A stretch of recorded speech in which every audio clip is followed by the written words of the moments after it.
2020년 4월 28일 이 아침에 하나님이 우리에게 주신 말씀은 야고보서 2장입니다.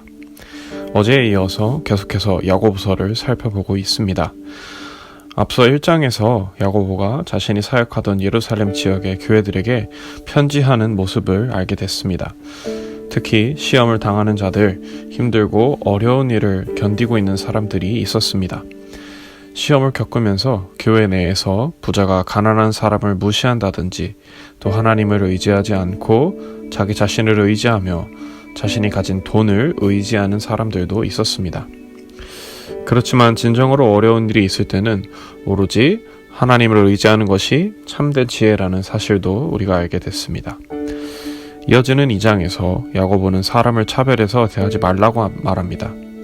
1장에서 봤듯이 예루살렘 교회에는 부자들과 가난한 사람들이 섞여 있었습니다. 문제는 교회에서 부자는 잘해주면서 가난한 사람들은 차별하는 교인들이 있었다는 것입니다. 가난한 사람들이 교회에 오면 그들을 무시하고 함부로 대하는 교인들이 있었습니다.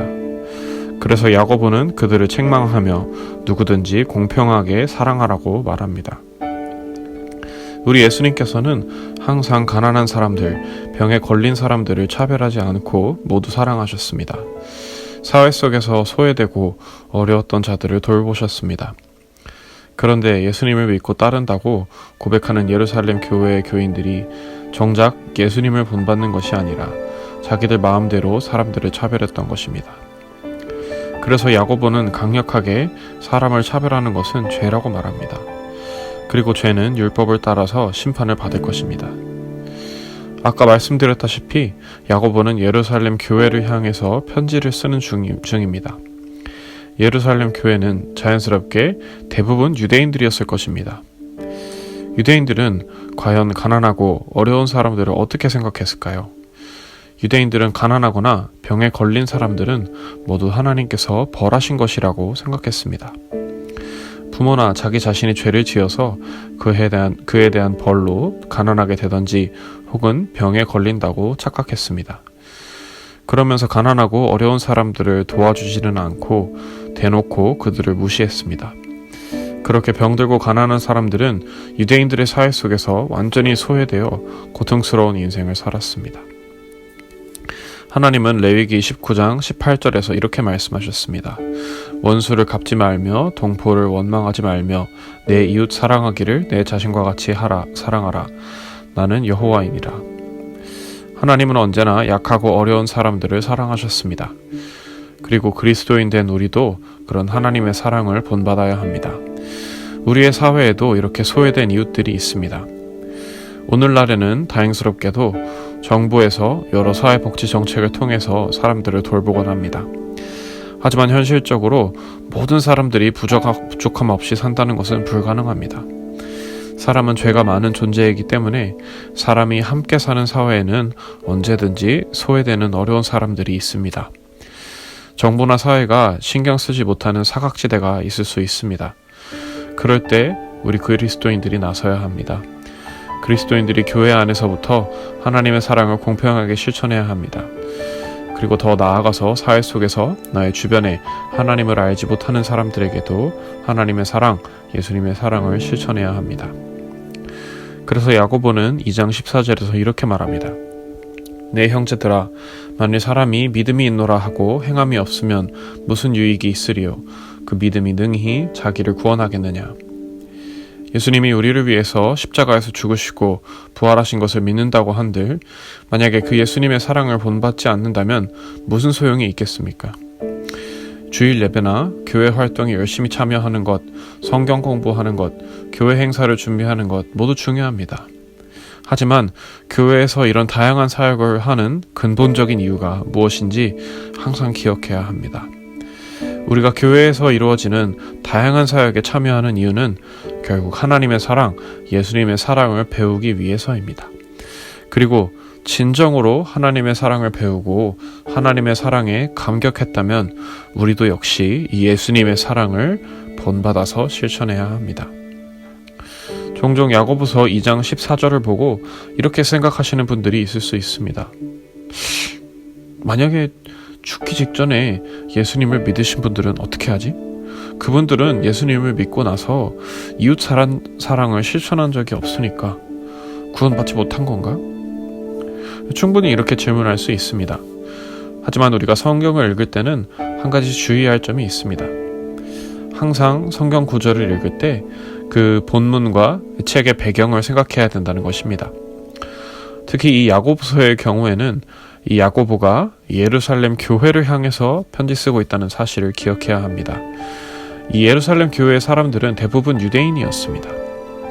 유대인들은 예수님을 믿고 교회가 세워지기 전부터 구약 성경의 말씀과 율법을 아주 잘 알던 사람들이었습니다. 그러니 아까 말씀드렸던 레위기와 같은 말씀도 알았을 것입니다. 하지만 또한 말씀드렸다시피 유대인들은 이웃 사랑을 실천하지 않았습니다. 오히려 자기들이 가진 율법으로 다른 사람들을 정죄하기에 바빴습니다. 단순히 율법의 규칙을 알고 제사의식을 지내고 제물을 바치면 구원받는다고 생각하는 사람들이 우리 바로 유대인들이었습니다. 그러니 야고보서의 말씀은 예수님을 믿은 지 얼마 안 되시는 분들보다 교회를 오래 다녔거나 이미 하나님의 말씀을 알게 된 지 오래된 사람들을 향한 경고의 말씀입니다. 이제 막 예수님을 영접한 사람이라면 이 야고보서의 말씀을 읽고 앞으로 예수님의 사랑을 본받고 실천하라는 권면의 말씀으로 받아들이면 됩니다. 말씀드렸다시피 유대인들은 이미 성경 말씀을 많이 알고 있었지만 여전히 다른 사람들을 무시하고 율법과 규칙을 지키고 성전에서 제사 드리는 데만 신경 썼습니다. 그런 상태에서 예수님을 믿고 교회를 다니게 됐다면 어떻게 행동할까요? 곧바로 바뀌어서 예수님의 사랑을 실천하게 됐을까요? 아쉽게도 예루살렘 교회의 교인들은 그러지 못했습니다.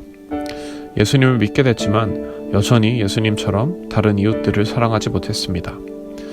우리도 유대인들처럼 예수님을 믿기 전에 습관을 버리지 못했을 수도 있습니다. 교회에 충분히 오래 다녔지만 여전히 다른 사람들을 미워하고 은근히 다른 사람을 차별할 수도 있습니다. 하지만 여러분, 실망하지 마시기 바랍니다. 원래 사람은 단번에 바뀌는 것이 아닙니다. 결심하고 돌아서서 최선의 노력을 다해도 우리는 쉽게 바뀌지 않습니다. 그래서 우리에게는 꾸준히 인내하고 하나님의 말씀에 순종하는 노력이 필요합니다.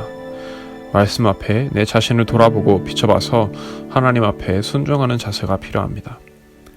야고보서 2장의 말씀은 특히 교회를 오래 다니고 교사와 같은 직분을 맡은 분들에게 적절한 말씀입니다. 주일학교 교사라면 이미 교회에 출석한 지 수년의 시간이 흘렀을 것입니다. 한참 교회를 다니는 동안 여전히 예수님의 사랑을 닮지 못한 채 이웃 사랑을 실천하지 못하는 내 자신을 발견했을 수도 있습니다. 그러니 교회를 오래 다니시고 신앙생활을 오래 하셨다면 오늘 야고보서의 말씀을 기억하시면 좋겠습니다. 자칫 우리의 부족함으로 인해서 우리 주변의 이웃들이 소외될 수 있습니다. 특히 요즘과 같이 코로나 바이러스가 창궐하고 여러 사람들이 힘들고 지칠 때일수록 내 행동을 주의해야 합니다. 이렇게 다 같이 어려운 순간일수록 항상 하나님께서 우리와 함께 하신다는 사실을 기억해야 합니다. 만약 예수님을 믿은 사람이 예수님의 사랑을 실천하지 못한다면 어떻게 될까요? 예루살렘 교회의 교인들처럼 가난하고 어려운 사람들을 은연중에 무시하게 될지도 모릅니다. 그러니 사랑하는 여러분, 항상 예수님의 사랑을 마음속에 간직하시기를 바랍니다. 언제나 예수님의 사랑을 품고 항상 그 사랑을 본받아서 이웃 사랑을 실천하는 여러분들이 되실 수 있기를 주님의 이름으로 축복합니다.